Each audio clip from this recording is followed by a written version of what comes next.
नमस्कार, मैं हूं अपराजिता सिंह प्यो पटना में आपका स्वागत है। आज 9 सितंबर दिन मंगलवार। खबरों की ओर बढ़ने से पहले डालते एक नजर आज की सुर्खियों पर।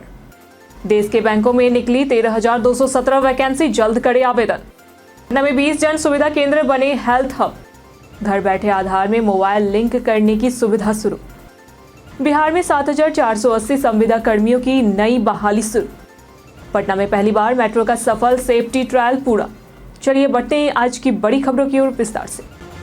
देश के बैंकों में निकली 13,217 वैकेंसी, जल्द करे आवेदन। देश भर में बैंकों में 13,217 पदों पर भर्ती के लिए IBPS ने नोटिफिकेशन जारी किया है।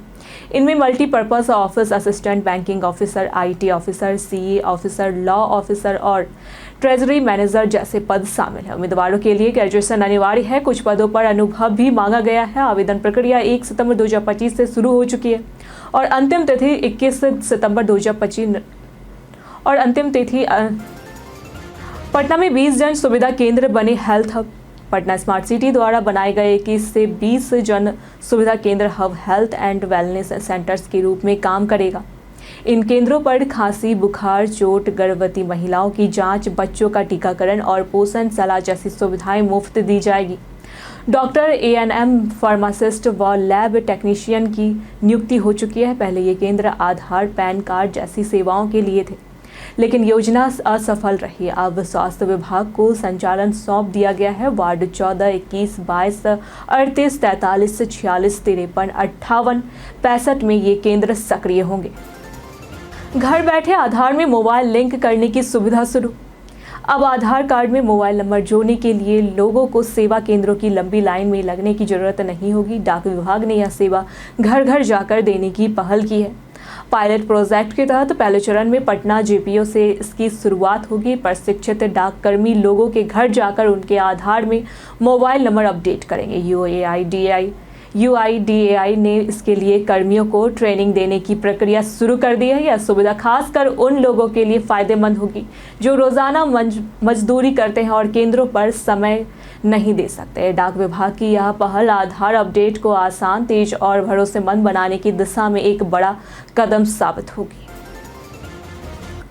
बिहार में 7,480 संविदा कर्मियों की नई बहाली शुरू।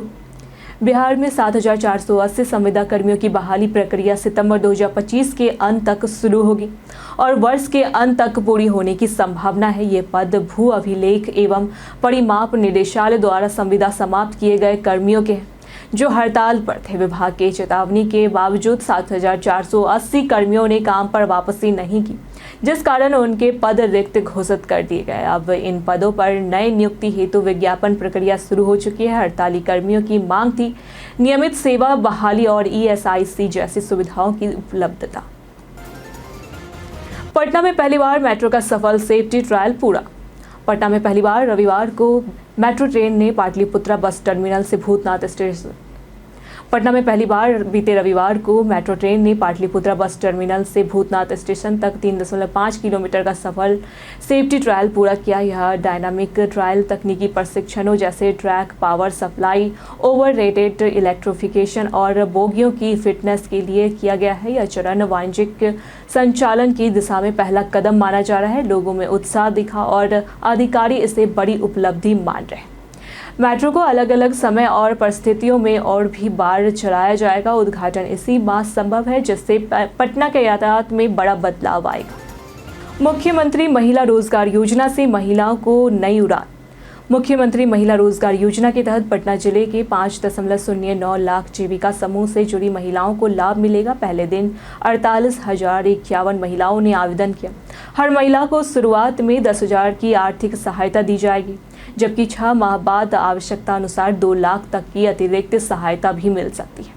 योजना से महिलाएं सिलाई, कढ़ाई, डेयरी और मसाला यूनिट जैसी स्वरोजगार की दिशा में कदम बढ़ा रही है। कार्यक्रम में ऑनलाइन पोर्टल का शुभारंभ भी हुआ। इससे ग्रामीण महिलाओं को आर्थिक सशक्तिकरण और आत्मनिर्भर बनने में बड़ी मदद मिलेगी। पटना की नई बाइक पार्किंग योजना पर बोरिंग रोड वालों का विरोध। पटना में 3 स्थानों पर हाइड्रोलिक पार्किंग बनाई जाएगी, जिसमें बोरिंग रोड की जगह स्टेशन के पास मल्टी मॉडल हब शामिल है। बोरिंग रोड निवासी और दुकानदारों ने इस फैसले पर नाराजगी जताई, क्योंकि वहां पार्किंग नहीं होने से सड़क किनारे बाइक खरीद करनी पड़ती है और ट्रैफिक में बाधा आती है। पटना स्मार्ट सिटी के अधिकारियों ने कहा कि स्टेशन क्षेत्र में ज़्यादा भीड़ होने के कारण पार्किंग वहीं बनाना बेहतर है। 3 पार्किंग स्थलों पर कुल 288 बाइकें पार्क होगी। निर्माण की लागत 3.42 करोड़ रुपए और समय लगभग 3 महीने होगा। नेता जमीन विवाद पर 5 सीटर हेलीकॉप्टर उड़ाएंगे। बिहार विधानसभा चुनाव में नेता ज़्यादा से ज़्यादा जनसभाएं करने के लिए 5 सीटर और डबल इंजन हेलीकॉप्टर का इस्तेमाल करेंगे। 5 सीटर हेलीकॉप्टर में पायलट के लिए अलग सीट होती है, जिससे सुरक्षा बेहतर रहती है और नेता के एक साथ तेजी से कार्यक्रमों में पहुंचते हैं। भाजपा 8 से 12 हेलीकॉप्टर बुक कर सकती है, जबकि जदयू और राजद के पास 2 से 2 हेलीकॉप्टर होंगे। कांग्रेस भी 2 हेलीकॉप्टर बुक कर सकती है। हेलीकॉप्टर किराया प्रति घंटे 5 लाख से ऊपर है। हेलीकॉप्टर यात्रा से प्रचार अधिक प्रभावी और तेज होगा। पटना स्कूलों में डिजिटल हाजिरी और पढ़ाई निगरानी। पटना के सभी सरकारी स्कूलों में पढ़ाई और हाजिरी के लिए टैबलेट वितरित किए गए हैं। प्रत्येक स्कूल को 2 टैबलेट मिले हैं, जिनमें से एक प्रधानाध्यापक के लिए और दूसरा बच्चों व शिक्षकों की निगरानी के लिए। शिक्षक और छात्र रोजाना फोटो और वीडियो के जरिए उपस्थित दर्ज करेंगे। 95% स्कूलों को टैबलेट मिल चुका है, बाकी के वितरण जारी है। चोरी या गुम होने पर टैबलेट ट्रैक किए जाएंगे। यह डिजिटल व्यवस्था शिक्षा की गुणवत्ता बढ़ाने और निगरानी को मजबूत करने के लिए शुरू की गई है। मुख्यमंत्री नीतीश कुमार ने 80 पिंक बसों को हरी झंडी दिखाई। बीते दिन बिहार विधानसभा चुनाव से पहले मुख्यमंत्री नीतीश कुमार ने महिलाओं के लिए 80 नई पिंक बसों को हरी झंडी दिखाई। ये बसें पटना के 5 प्रमुख स्टेशनों पर चलेगी और महिलाओं को सुरक्षित और सुविधाजनक यात्रा प्रदान करेगी। बसों में CCTV, GPS panic button, mobile charging, sanitary napkin, vending machine जैसी सुविधाएं हैं। साथ ही बिहार राज्य पथ परिवहन निगम की 1065 बसों में ई टिकटिंग सेवा शुरू कर दी गई है, जिससे डिजिटल पेमेंट और टिकटिंग आसान होगी। यह पहल महिलाओं की सुरक्षा और आत्मनिर्भरता को बढ़ावा देने के लिए महत्वपूर्ण कदम है। एसआईआर प्रक्रिया को पीके से डरा बिहार का विपक्ष। बिहार में चुनाव आयोग की स्पेशल इंटेंसिव रिवीजन एसआईआर प्रक्रिया ने इस विपक्ष को चिंता में डाल दिया है। 2020 के विधानसभा चुनाव में 35 सीटें ऐसी थी जहां जीत का अंतर 3000 वोटों से भी कम था। विपक्ष को डर है कि एसआईआर से मतदाता सूची में बदलाव हुए तो सीटों का समीकरण बिगड़ सकता है। वहीं प्रशांत किशोर की जनसुराज पार्टी भी वोट काट सकती है। विशेषज्ञों के अनुसार पीके हर सीट पर 1000 से 3000 वोट ले सकते हैं, जिससे महागठबंधन की सियासी जमीन खिसक सकती है। विपक्ष ने चुनाव बहिष्कार तक की चेतावनी दी है। जल्द यूपीआई से एटीएम से निकाल सकेंगे पीएफ का पैसा। सरकार 2025 में ईपीएफओ 3.0 लॉन्च कर रही है, जिससे कर्मचारियों को पीएफ निकालना आसान हो जाएगा। नई डिजिटल सेवा में मोबाइल ऐप, डिजिटल डैशबोर्ड और यूपीआई पेमेंट जैसी सुविधाएं मिलेगी। कर्मचारी यूएएन एक्टिव कर आधार लिंक करके विशेष एटीएम कार्ड से सीधे पैसा निकाल सकेंगे। साथ ही पीएफ अकाउंट को यूपीआई से जोड़कर भी पैसा ट्रांसफर कर सकेंगे। 5 साल की नौकरी पूरी करने पर पीएफ निकासी पर कोई टैक्स नहीं लगेगा, चाहे यह अवधि 1 या अधिक कंपनियों में हो। यह सुविधा देश के 8 करोड़ से अधिक कर्मचारियों के लिए लाभकारी होगी। बिहार पुलिस में 37% से अधिक महिलाएं तैनात। बिहार पुलिस में महिलाओं की संख्या 37% से अधिक हो गई है, जिनमें 31,882 महिला सिपाही शामिल हैं। राज्य के 1326 थानों में महिला पुलिसकर्मियों की तैनाती है। साथ ही ट्रैफिक व्यवस्था और डायल 112 सेवा में भी महिला अहम भूमिका निभा रही है। पहली बार महिला चालकों की भर्ती हुई है। 54 महिलाओं को तैनात किया गया है। महिला कर्मियों की बढ़ती संख्या से थानों की छवि सुधरी है, जिससे महिला पीड़ितों को सुरक्षा और सहूलियत मिल रही है। अभी भी 1700 महिला पद रिक्त है, जिनकी भर्ती प्रक्रिया जल्द होगी। पटना में 4 लेन सड़क निर्माण अक्टूबर से शुरू होगा।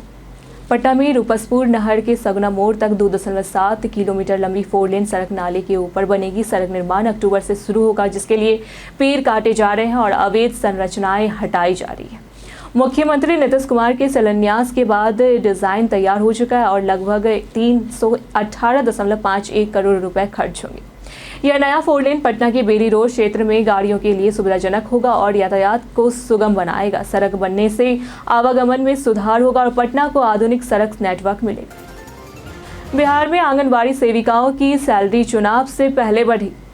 बिहार सरकार ने चुनाव से पहले आंगनबाड़ी सेविकाओं और सहायिकाओं के मानदेय में वृद्धि का फैसला लिया है। अब सेविकाओं की सैलरी 7,000 से बढ़ाकर 9,000 रुपये और सहायिकाओं की 4,000 से बढ़ाकर 4,500 रुपये कर दी गई है। मुख्यमंत्री नीतीश कुमार ने कहा कि ये महिलाएं बच्चों और गर्भवती महिलाओं के पोषण और स्वास्थ्य में महत्वपूर्ण भूमिका निभाती है। इस कदम से उनका मनोबल बढ़ेगा और समेकित बाल विकास सेवाएं और बेहतर होगी। यह निर्णय आंगनबाड़ी केंद्रों के कार्य को और प्रभावी बनाएगा। बीते दिनों जिन्होंने हमारे वीडियो पर लाइक और कमेंट किए थे उनके नाम है संजीव कुमार, मनोज दास, अनूप मास्टरमाइंड, अमरजीत कुमार, बाबूलाल कुमार। इसी के साथ बढ़ते हैं आज के सवाल की ओर। और आज का सवाल है, क्या आपको लगता है कि आंगनबाड़ी कर्मियों की सैलरी बढ़ने से उनकी सेवाओं में सुधार होगा? आप अपना जवाब हमें हमारे कमेंट सेक्शन में लिखकर जरूर बताएं। आज के लिए इतना ही। पटना की तमाम खबरों के साथ बने रहने के लिए देखते रहे प्योर पटना। और साथ ही अगर आप यूट्यूब चैनल पर देख रहे हैं तो चैनल को सब्सक्राइब करें। अगर आप फेसबुक पेज पर देख रहे हैं तो लाइक और फॉलो करें।